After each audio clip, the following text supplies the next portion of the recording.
मेरे साथ हैं अयान अहमद जो इस साल आईआईटी एडवांस में जनरल कैटेगरी में 1508 रैंक लाए हैं। इनसे आज हम लोग डिस्कस करेंगे कि अब तक की इनकी एकेडमिक जर्नी कैसे रही और क्या स्ट्रेटजी इन्होंने अप्लाई किया, क्या तरीका इन्होंने चूज़ किया कि जिससे फर्स्ट अटैम्प्ट में इन्होंने इतना बेहतरीन रैंक अचीव किया। एटलीस्ट इस डिस्कशन से उन बच्चों को काफ़ी बेनिफिट होगा कि जो इस साल 11th में आए हैं और पीसीएम ऑप्ट किए हैं। चूँकि बच्चा जब 11th में आता है, पीसीएम ऑप्ट करता है, हर बच्चे को ये मालूम है कि सबसे टफ टेस्ट होता है आईआईटी एडवांस का। तो कई बच्चों के जहन में ये आता है कि क्या मैं आईआईटी एडवांस के टेस्ट क्वालिफाई कर सकता हूँ। ये एक सवाल बच्चों के जहन में घिर जाता है। तो इनके डिस्कशन से ये हर बच्चे को एक समझ में आ जाएगा कि वो सेल्फ एसेस कर सकता है कि क्या वो आईआईटी के लिए फिट है या नहीं है। और दूसरी बात कि इन्होंने क्या स्ट्रेटजी अप्लाई की कि जिससे एक बेहतरीन रैंक इन्होंने फर्स्ट अटैम्प्ट में अचीव किया। तो ये सारी चीज़ें हम लोग आज डिस्कस करेंगे। तो सबसे पहले अयान, आपकी एकेडमिक जर्नी और इसको दो पार्ट में बताइए कि बिफोर 10th आपकी प्रिपरेशन कैसी थी और कब आपने डिसाइड किया कि आपको आईआईटी के लिए तैयारी करनी चाहिए, क्योंकि आपकी फैमिली में तो माशाल्लाह सब लोग डॉक्टर हैं, चाहे आपके फादर हुए, मदर हुए, वो लोग भी डॉक्टर हैं, आपके भाई भी जो है कि एमबीबीएस कर रहे हैं। आप ही मेरे ख्याल से एक फैमिली में होंगे कि जो पीसीएम ऑप्ट किए होंगे और आईआईटी के लिए डिसाइड किए होंगे। तो खैर, आपने कब डिसाइड किया और जब डिसाइड हो गया तो उसके बाद से क्या स्ट्रेटजी रही। तो पहले पार्ट में तो आप बिफोर 10th क्या आपकी कैसे तैयारी रही, क्या प्लान था, उसके अबाउट थोड़ा ब्रीफ करिए। 10th से पहले सर मेरा एज सच कुछ खास प्लान नहीं था। इनफैक्ट मैं एकेडमिकली उतना ज़्यादा ओरिएंटेड भी नहीं था। एकेडमिक्स मतलब मेरे लिए एक इम्पॉर्टेंट पार्ट था, लेकिन इस टाइप का नहीं कि मैं एक स्पेसिफिक लेके चल रहा था कि अच्छा मुझे आईआईटी ही करना है, मुझे उस लेवल के सवाल करने हैं, मैं अभी से तैयारी शुरू करूँ। इस टाइप का मेरे दिमाग में उस वक्त कुछ नहीं था। इनफैक्ट 9th-10th में मुझे खुद लगता था कि आईआईटी शायद कुछ अलग लोग करते हैं, जो लोग बहुत तेज़ होते हैं, हम लोग जैसे लोग नहीं कर सकते। इस टाइप का मेरा मेंटालिटी था। जब मैं 10th में आया तो अब ऑब्वियसली 10th के आगे चूज़ करना है होता है, आपको पीसीएम लेना है, पीसीबी करना है और फिर आगे क्या करना है। तो उस समय पे मैंने एक थोड़ा वो लिया, मतलब मैंने एक थोड़ा जंप लिया कि एक बार मेहनत करके देखते हैं, एक बार कोशिश करते हैं, क्या होता है वो तो आगे देखा जाएगा। मैंने तो मतलब बेसिकली 10th के बोर्ड्स जब आ रहे थे अराउंड उसी टाइम मैंने ये डिसीजन फाइनलाइज किया था कि ठीक है, मुझे पीसीएम ही लेना है और मुझे आईआईटी की तैयारी करनी है। अच्छा, 10th के बोर्ड के टाइम पे आपका डिसीजन? हाँ, अराउंड उस टाइम। उससे पहले मतलब उससे पहले मेरा इतना ऐसा कुछ क्लियर नहीं था जी। मतलब मैं एकेडमिकली था, ठीक था मैं, मतलब जैसे बुक्स वगैरह में एनसीईआरटी के अलावा भी एक दो इधर उधर कुछ आती हैं, एस चांद वगैरह, वो सब कर लेता था, लेकिन ऐसा कुछ बहुत अलग नहीं।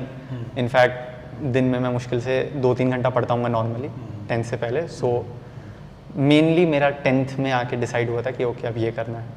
अब उसके 10th के बाद की जर्नी के बारे में बताइए। सबसे मेन चीज़ जो सर मुझे लगती है कि ज़्यादातर लोग जो इसमें हैं उनमें एबिलिटी की कमी नहीं है, गाइडेंस की कमी है। गाइडेंस की बात सही है। हाँ। कई लोग मतलब भटक जाते हैं, मतलब उनमें वो कैपेबिलिटी है। इनफैक्ट मेरे कई खुद के दोस्त थे जो मेरे से ज़्यादा तेज़ थे, मेरे से काफ़ी ज़्यादा तेज़ थे, लेकिन मतलब उन जो टीचर्स बताते थे, जो उनको करने को कहते थे, वो लोग उस पर अटल नहीं रहे, वो लोग इधर उधर भटक गए और एंड तक आते आते उनका ये हो गया कि उनका जेईई मेन भी नहीं क्लियर हुआ।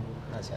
तो एबिलिटी मतलब रोल प्ले करता है ऑब्वियसली, लेकिन एक डिफाइनिंग रोल प्ले नहीं करता। डिफाइनिंग रोल ये प्ले करता है कि आपकी गाइडेंस कैसी है और नेक्स्ट सबसे बड़ी चीज़ कि आप कितने कंसिस्टेंट हैं। कितने कंसिस्टेंट है, बिल्कुल।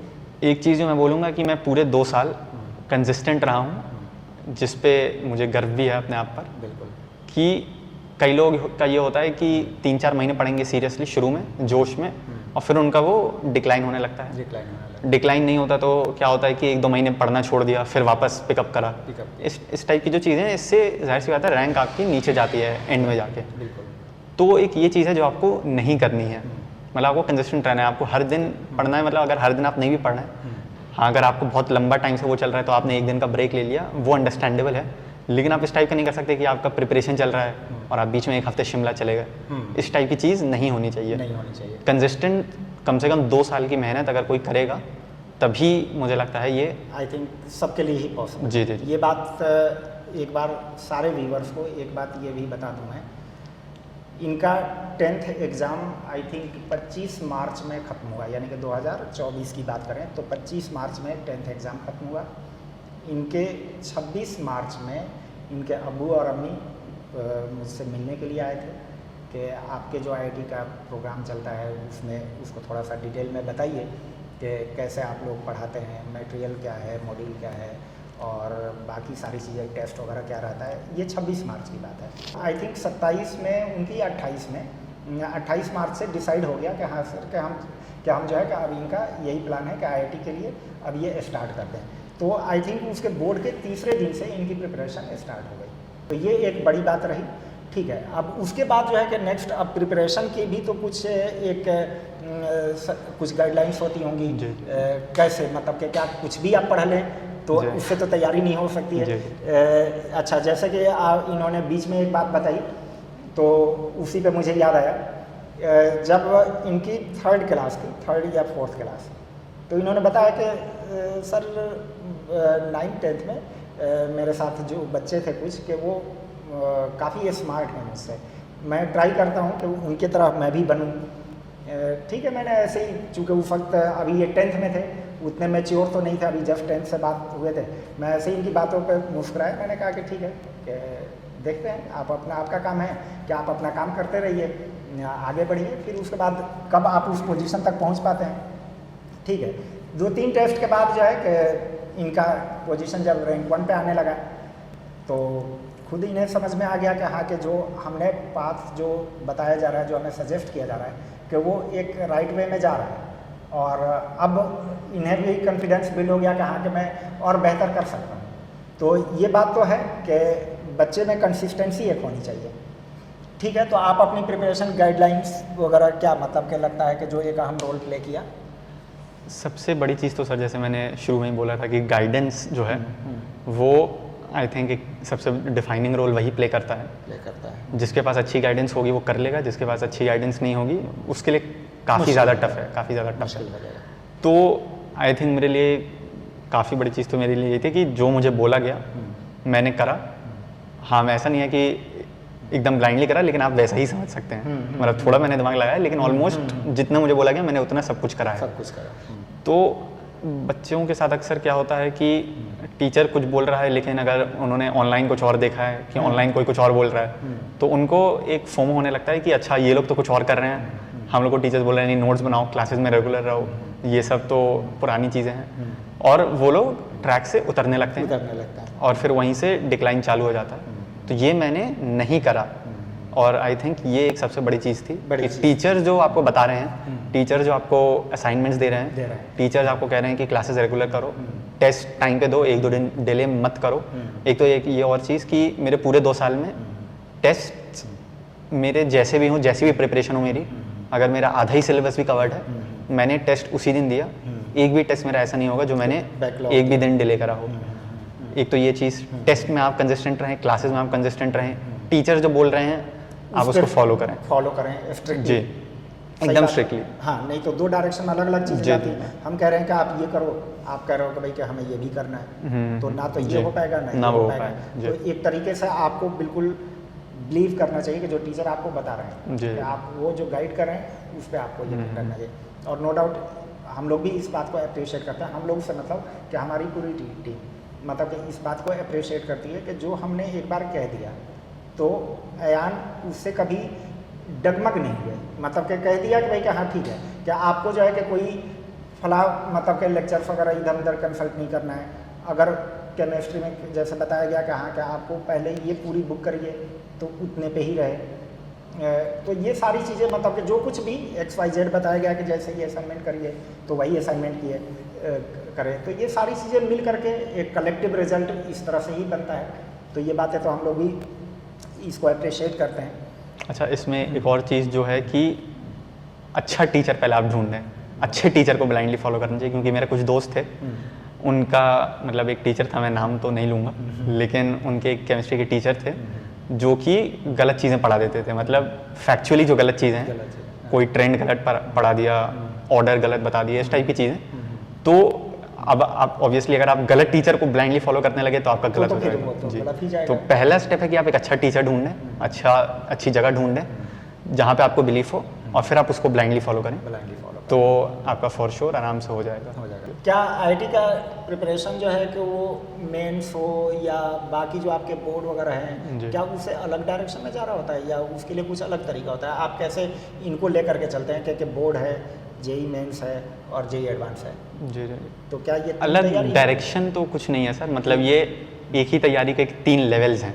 लेवल्स है? जी, मतलब आपको आपका सिलेबस तो तीनों उसमें सेम ही है। सेम ही है। बोर्ड में जो आ रहा है वही मेंस में आ रहा है, वही एडवांस में आ रहा है, कुछ 1-2 चैप्टर्स का ऊपर नीचे होता है सब में। हाँ। लेकिन मोस्टली जो आपका मोटा मोटा मटेरियल है वो तीनों में सेम है। Same। ये होगा कि बोर्ड में आपको थोड़ा आसान सवाल हैं, मेंस में आपके थोड़ा और मुश्किल सवाल हैं, एडवांस में आपके पास अच्छे लेवल के सवाल हैं। अच्छा लेवल। तो डिफरेंस इतना ही है कि अगर आप मेंस के लिए कर रहे हैं, मतलब टारगेट तो ऊपर ही रखना चाहिए। अगर आप एडवांस के लिए कर रहे हैं तो आप ज़्यादा मेहनत करेंगे, अगर आप मेंस के लिए कर रहे हैं तो आप कम मेहनत करेंगे, अगर आप बोर्ड्स के लिए कर रहे हैं तो आप और कम मेहनत करेंगे। तो इस टाइप की चीज़ है। ये बात हर बच्चे को भी समझना चाहिए कि ऑब्वियसली कि आपको पढ़ना तो एक ही चीज़ है, मतलब कि हर बच्चा जब प्रिपरेशन स्टार्ट करता है तो पहली बात कि जेई की प्रिपरेशन जेई लेवल से तो स्टार्ट नहीं होती है, स्टार्ट तो होती है 0 लेवल से ही। वही आपका 0 लेवल से जो आपका बेसिक चीज़ें होती हैं, जो बेसिक कंसेप्ट होता है, अब उसमें हर एक चीज़ें पूरे आपके एनसीईआरटी बेस्ड जो चीज़ें आती हैं वो पहले अगर कवर कर लेते हैं तो आपकी बोर्ड की प्रिपरेशन हो गई। थोड़ा सा उससे जब सेकंड लेवल पे जाते हैं तो आपका मेंस का, और उन्हीं में थोड़े बहुत क्वेश्चन और ऐड ऑन कर देते हैं तो एक तरह से एडवांस लेवल में आपकी एंट्री हो जाती है।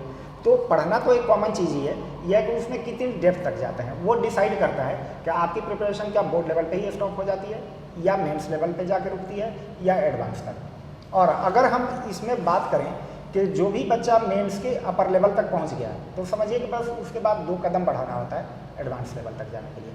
हाँ, उसके लिए ये भी एक है कि एडवांस जिस तरीके से पूछता है उसमें कंसेप्ट की अंडरस्टैंडिंग डेप्थ तक, ये बहुत इंपॉर्टेंट चीज़ होती है, क्योंकि जब आप एडवांस लेवल में जब एंट्री करते हैं तो हर एक कंसेप्ट आपका क्रिस्टल क्लियर होना चाहिए, क्योंकि वो एक ही सवाल में मल्टी कंसेप्ट यूज होते हैं।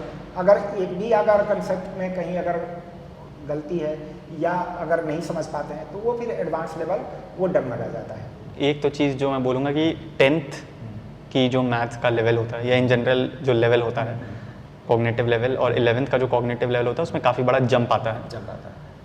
अक्सर मैंने कुछ बच्चों को देखा है कि उन्होंने कहीं नेट वगैरह पे देखा कि अच्छा ये एडवांस लेवल बुक्स हैं, तो 10th के बाद सीधा उठा लिया। अच्छा, अब एडवांस लेवल बुक में पहला चैप्टर भी ऑब्वियसली है क्योंकि वो सिलेबस का है, तो अब सोच रहे हैं कि अच्छा पहला चैप्टर तो है और ये बुक एडवांस लेवल की है तो हम लोग इसी को कर लेते हैं। लेकिन क्योंकि उनका लेवल अभी उस जगह पे नहीं पहुंचा है तो वो एक तरीके से टाइम वेस्ट हो जाता है उनके लिए। टाइम वेस्ट हो जाता है, डिफिकल्ट लगने लगता है, फिर बच्चे को डिमोटिवेशन लगता होता है है कि शायद ये तो अब हमारे लिए है ही नहीं। जी जी जी। तो वो बच्चा भी डिमोटिवेट हो जाता है। जी। तो यही बात बेसिकली मैं सबको समझाना चाह रहा हूँ कि आईआईटी की तैयारी आईआईटी लेवल से नहीं होती है, बल्कि आईआईटी के लेवल तक पहुँचना होता है हमें शुरुआत 0 लेवल से ही करके।